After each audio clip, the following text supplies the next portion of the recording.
Temos deputado federal Hélio Lopes aqui conosco, ele que convocou uma audiência pública lá na Câmara dos Deputados, que vai ocorrer hoje, me corrija se eu estiver errado, às 14 horas. Deputado, primeiro gostaria de agradecê-lo, sei que a sua agenda é super corrida, como parlamentar, e o senhor gentilmente aceitou conversar com a Gazeta do Povo, portanto, bom dia e seja bem-vindo ao Café com a Gazeta do Povo. Bom dia, Lucas. Bom dia a todos os ouvintes. Eu quero agradecer a oportunidade de estar participando desse programa de grande audiência e falar que hoje, às 14 horas, vai ter aqui na Comissão de Direitos Humanos uma audiência pública. Vamos falar sobre tudo o que está acontecendo com o pessoal sobre o 8 de janeiro.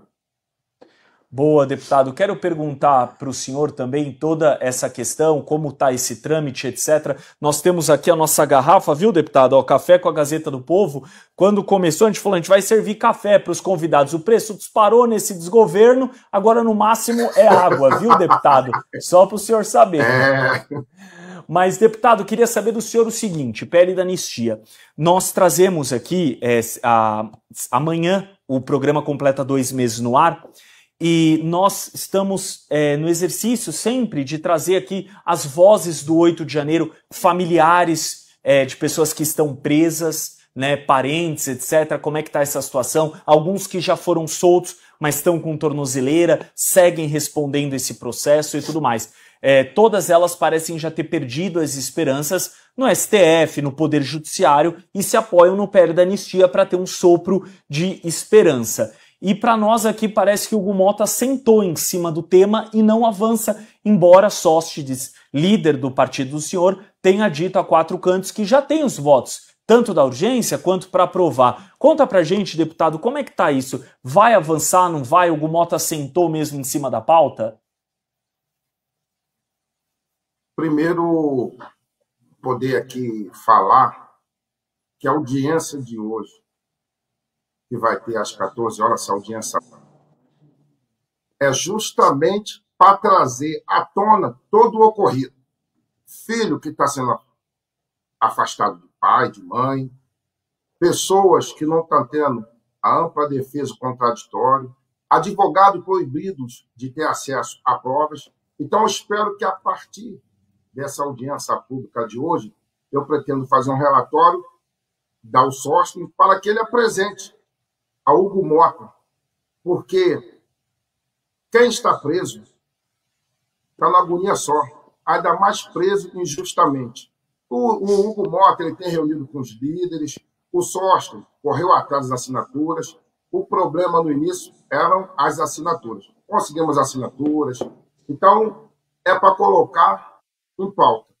Eu, sinceramente, não sei, queria poder te dizer, e dizer para os ouvintes, o porquê que não colocaram para votar ainda.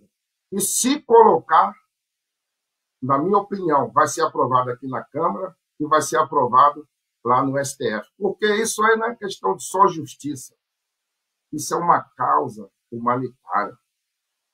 E pela primeira vez está tendo uma audiência na Comissão de Direitos Humanos, Minoria e Igualdade Racial, que é a casa para discutir isso. Então, eu acho que hoje tem uma grande expectativa, foram convidados várias pessoas, advogados, familiares de pessoas que estão fora do país, familiares de pessoas que estão presas, não estão tendo acesso, filho do Crezão, a filha do Crezão, filho de pais que está sendo proibido de postar alguma coisa. Então, eu espero que uma audiência pública dessa, que ali o pessoal vão ter oportunidade de falar de tudo, e possa comover e tocar no coração do presidente da casa para colocar, para votar.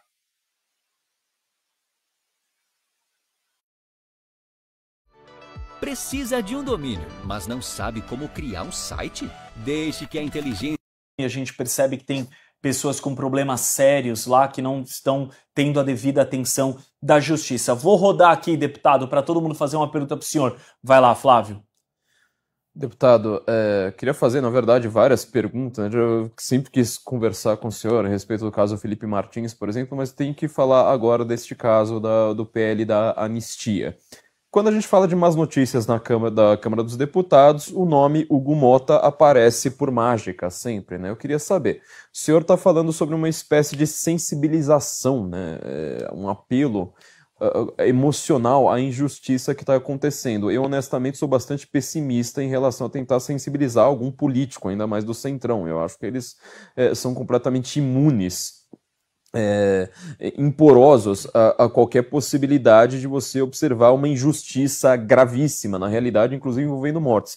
Eu queria saber, o Hugo Motta, nessas reuniões que o senhor está falando aí que ele está fazendo com os líderes, ele tem deixado bem claro qual que é a negociação, o que que ele pretende, o que que ele quer em troca desse PL da anistia, ou simplesmente os deputados da oposição estão a ver navios esperando que o Hugo Motta, alguma hora, sei lá, por alguma intervenção divina, consiga mudar a sua visão de mundo?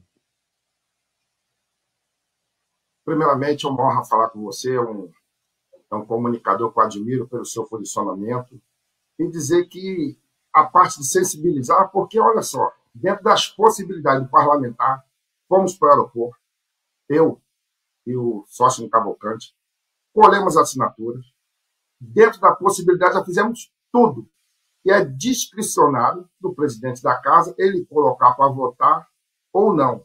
Então, a gente não é de mãos atadas, não é só esperar interferência divina, que acreditamos em Deus, eu sei que vai dar certo, mas se a pessoa fala que vai colocar, a gente espera que sim. E está acabando aí o primeiro semestre. Então, eu espero, sim, que ele coloque para votar, porque a mobilização está enorme, já fizemos de tudo, assim como você falou, a oposição, já fizemos obstrução, já fizemos coletiva, já fizemos tudo dentro da possibilidade e está dentro do regimento. Mas vamos agora, juntamente com essa audiência pública, poder, depois do relatório, quem sabe, tocar no coração do presidente Hugo Motta para colocar, para votar. Apesar que ele sempre entrou, ele sempre comentou sobre a arbitrariedade, ou falava sobre a desproporcionalidade das penas, a individualidade das penas. Então, ele foi eleito, ele tem conversado muito em particular com o Sóstenes Cavalcante, então algumas coisas realmente a gente está podendo falar, outras não, mas é bem bacana se puder convocar o Sóstenes Cavalcante, porque ele que participou da reunião pessoalmente, ele vai falar tudo aqui sobre a reunião com o Hugo Motta. Eu espero que sim, que ele coloque, porque a democracia é assim, ele foi eleito para justamente ter aquela votação da casa dos parlamentares, é um anseio não é só dos parlamentares, da população brasileira. É uma causa humanitária, eu espero que ele coloque para votar. Vou continuando o nosso giro aqui, vou passar a Fabiana Barroso. Se tá difícil na Câmara com o Hugo Motta, imagina Davi Alcolumbre no Senado. Vai lá, Fabi. Primeiro, bom dia, deputado. Eu já quero deixar aqui registrado que é muito difícil falar de assuntos sérios quando o senhor tem esse sorrisão que sempre nos alegra. É importante, mesmo diante de tanta tragédia. Primeiro, eu considero importante essa audiência, porque é necessário fazer qualquer coisa. Se vai sensibilizar o pessoal do Centrão, a gente não sabe, mas talvez a mídia militante, aquela mídia que sempre ignorou essas pessoas e a causa humanitária delas, aliás, acho que é um contrassenso absurdo que toda vez que se tenta explanar como que tem gente sofrendo, por exemplo, tem ali um morador de rua, né, que já teve até a ordem de soltura e continua preso, está definhando na cadeia. Então, é preciso realmente humanizar, trazer, né, a história de vida dessas pessoas, das famílias, etc., para quem sabe a mídia toda hora não colocar e trazer, por exemplo, coisas lá da ditadura, porque é sempre assim, quando a gente tenta mostrar o que está acontecendo agora, eles se fazem vítimas de coisas passadas, que a gente sabe que tem uma controvérsia histórica bem grande. Então, a minha pergunta é no sentido de que vocês têm ali, os senhores têm canal direto com a imprensa, que não é essa imprensa que legal que nós somos, que ouve todos os lados, só não ouve mais outro lado porque ele não quer, mas existe esse canal para depois passar esse relatório e realmente tentar dar entrevista nesses outros lugares, porque é preciso, né? Quem não viu isso precisa ver, quem não se sensibilizou, o brasileiro não é ruim, o brasileiro médio tem um coração bom, então tudo isso é necessário, porque eu creio que a pressão virá de pressão, então a pressão popular, junto com o que a verdade dos fatos, talvez traga luz aí ao coração do Mota, né? Se é que existe um coração. Os ministros já disseram lá que tem um coração debaixo da toga. Será que tem coração debaixo do terno aí do Hugo Mota? Primeiro, falar que Hugo Mota ele foi eleito para colocar para votar. Não é só a anistia. A gente espera que ele coloque sim, porque a oposição foi tirando obstrução, não é fazendo um acordo, de maneira que nós, dentro da possibilidade, democraticamente, estamos fazendo tudo a que está ao nosso alcance. Mas podemos fazer mais audiência pública, começar a voltar a fazer coletiva, uma obstrução mais forte. Não é só civilizar, não é o centrão, porque quem está com a caneta é o Hugo Mota. E quando votamos no Hugo Mota, era o cara para ter a caneta, ter essa individualidade, discricionalidade para colocar. Eu creio sim que ele vai colocar. E a mídia é assim, é triste falar, mas como você disse, são poucos os canais de audiência, assim como vocês, tem poucos, dá para contar na mão, que tem um compromisso com a verdade. Essa esquerda militante que fala que aquilo que aconteceu, e tem um comentarista na Globo, eu não quero citar o nome em respeito à audiência, que foi um cidadão que sequestrou um embaixador americano lá atrás. Eu sou militar das Forças Armadas. Eu sou aposentado das Forças Armadas. Eu sei dessa história das Forças Armadas. Eles sim que eram terroristas. E eles usam aquilo, né? Eles estão chamando a gente do que eles são. Estão acusando a gente do que eles, na verdade, são. E junta esse conluio dessa mídia militante, que, por incrível que pareça, eu tenho uma dúvida. Eu sei que o ouvinte já tem a resposta. Como que essa mídia militante tem, olha, o STF vai julgar assim, assim, assim. Se votar em anistia, o STF já disse, poxa, o STF já disse, se quer ter decisão dentro do legislativo como parlamentar, com todo respeito, não estou dando nome, pode se aposentar, pendurar a toga, passar pelo pleito eleitoral, vir aqui como deputado ou senador e colocar aqui, legislar aqui. Não é legislar através da caneta, conforme o meu bem-querer. A Constituição é uma só. Não existe 11 constituições. Então, a população, às vezes, fica até nessa dúvida. E a mídia, ela não tem compromisso com a verdade. Essa parte da mídia militante, que é a mídia de esquerda. Então, a gente tem uma possibilidade grande de apoio essa audiência pública, de pressionar, aumentar, sim, o nível para que coloque. Coloque para votar. Faça igual o Lira fez. A gente queria a contagem pública de voto. Fomos pressionando, conversando. Ele botou para votar. Teve uma pressão externa do TSE na época, mas colocou para votar.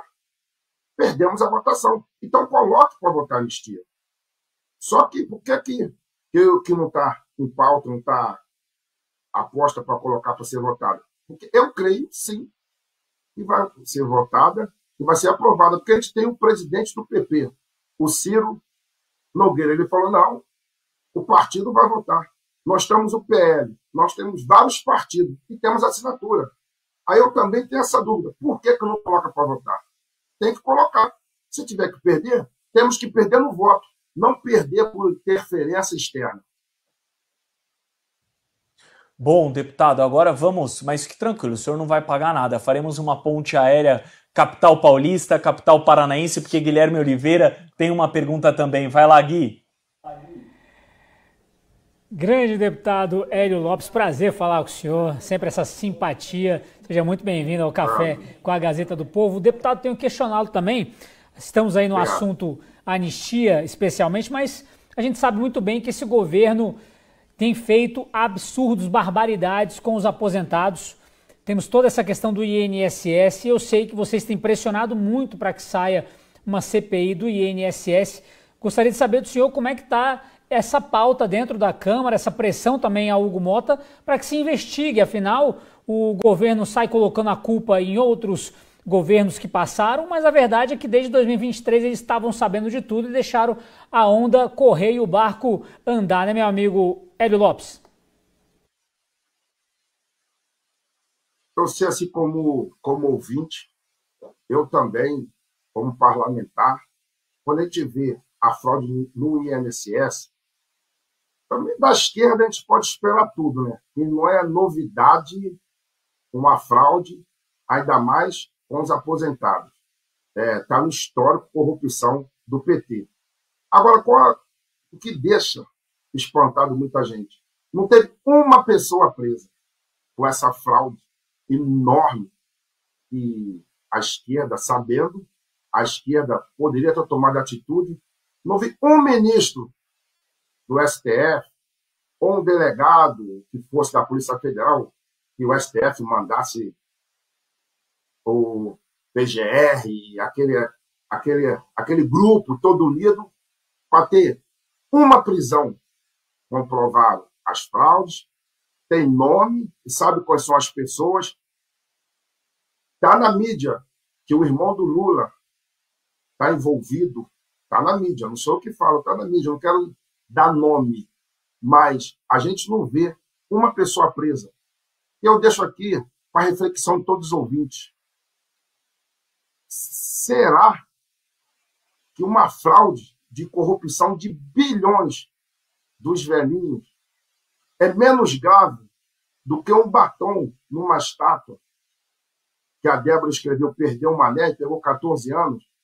Então, essa balança da justiça não tem como determinar qual a decisão. Se for alguma decisão que envolve parlamentares da direita, que envolve a liberdade de expressão da direita, a gente já sabe a decisão. Mas eu espero que, sim, tenha uma investigação mais firme no INSS. Não é afastar ministro, é que tenha prisão, porque já tem fatos. E outra coisa, vão querer tirar recurso que teria que ir para a saúde, outro recurso que teria que ir para a educação, para tentar cobrir o rombo que eles, ou com o aval deles, causaram com os aposentados. E não teve uma busca e apreensão do STF, não teve uma manifestação de um ministro do STF contra toda essa arbitrariedade do governo. Eu estava ali no governo Bolsonaro. Toda semana deveis responder em 72 horas por causa disso. Deveis responder em 48 horas. Esse governo fazendo tudo de ruim e não tem uma manifestação de um ministro do STF contestando ou perguntando o porquê de A ou porquê de B está fazendo isso ou aquilo. Um ministro falava alguma coisa, cobrava do presidente Bolsonaro para responder em 72 horas por que o ministro falou. Agora estão cobrando do presidente Bolsonaro que ele tenha que responder, saber o que o filho foi fazer ou não foi. Aonde nós vamos chegar? 2026 está vindo aí. 2026 está vindo aí. Eu acredito na justiça divina, acredito numa mídia transparente como a de vocês, e acredito que o povo, que é o cidadão que vai lá na urna e aperta, e nós parlamentares que somos eleitos pelo voto para legislar, eu acho que essa balança, sim, vai equilibrar e 2027 vamos voltar com muita força. Deputado, queria fazer com o senhor uma viagem ao tempo para 2018. Para quem não sabe, o deputado é muito amigo do ex-presidente Jair Bolsonaro. O próprio Bolsonaro diz que tem aqueles deputados, ele até brinca da cozinha dele, o deputado Hélio Lopes faz parte desse pessoal, tem um convívio muito bom com o ex-presidente. E para quem não sabe, logo depois, quando foi uma tentativa de homicídio, não podemos chamar de outra maneira, a facada que o ex-presidente tomou em 2018, poucas pessoas tinham acesso à unidade de terapia intensiva onde ele estava, a UTI, apenas a família, e o único de fora ali da família que tinha acesso é o deputado Hélio Lopes, para a gente entender a proximidade do deputado com o ex-presidente. E parece que já se esqueceram, ninguém mais fala aquela história, quem mandou matar Bolsonaro, né? Isso ficou por isso mesmo, etc. Tentam taxar na direita uma imagem de agressivo, mas tentam matar Trump, tentam matar Bolsonaro, e a direita que é agressiva. Ele passou agora pela 7ª cirurgia, oriunda da facada, e agora retornou essa peregrinação que ele vai fazer pelo Brasil.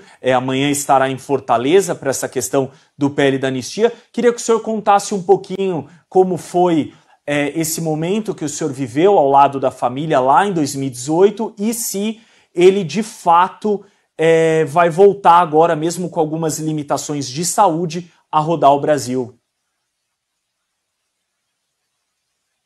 Primeiro, falar que a minha amizade com o Bolsonaro vem há muitos e muitos anos, muitos. Então, é um cidadão que eu já conhecia nos bastidores, e você vê o tamanho do coração de Jair Bolsonaro. Quando aconteceu aquele fato do Adélio, ele já falava que aquele seria o último ato, como aquele no meio do povo, porque ele iria analisar, estava estudando para preparar melhor para os debates. Então, algo já dizia que ia acontecer. Mas referente ao caso do Adélio, olha só, gente.